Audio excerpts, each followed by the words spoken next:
సమాధానం చెప్పలేక ఎలా ఎస్కేప్ అవ్వాలో అన్నట్టు మాట్లాడుతున్నావు.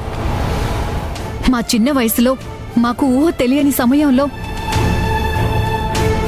మా విషయంలో మీరెలా నిర్ణయాలు తీసుకుంటారు? అంటే పెద్దవాళ్ళుగా మాకు హక్కు లేదా? అలా హక్కుందనేగా ఇక్కడి దాకా తెచ్చారు.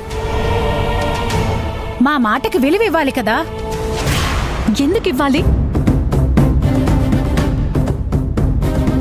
మీరు ఎలాగోలా రాద్ధాంతం చేసి గొడవ చేసి మా ఇద్దరికి ముడిపెడతారు. ఆ తర్వాత కాపురం చేయాల్సిందెవరు? మేమే కదా.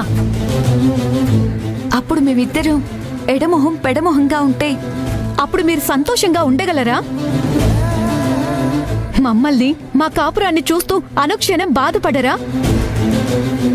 అప్పుడు తప్పు చేశామని చింతించరా? అప్పుడెప్పుడో రియలైజ్ అయ్యి ఇంకేం సాధిస్తారు? చెప్పమ్మా. ఏమ్మా, ఇలా మాట్లాడితే ఆనందిని బ్రతిమాలి వీడికిచ్చి పెళ్లి చేస్తానని అనుకుంటున్నావేమో. అది ఎప్పటికీ జరగదు. ఆనందికి ఇంట్లో స్థానం లేదు, అంతే. ఇది నేను తీసుకున్న నిర్ణయం కాదు, ఆ దేవుడి శాసనం. అలానే నీకు దేవుడు దిగొచ్చి చెప్పాడా? దేవుడి సంగతి అలా ఉంచు అశ్విన్.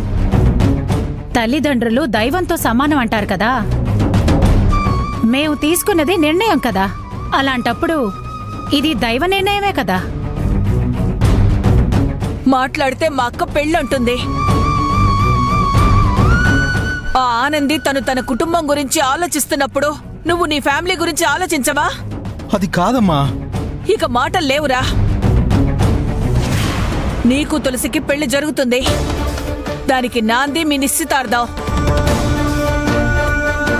ఒకప్పుడు మీ మనసులో అర్థం చేసుకొని మీ ప్రేమని గౌరవించి నేను మీ పెళ్లికి ఎలా అంగీకరించానో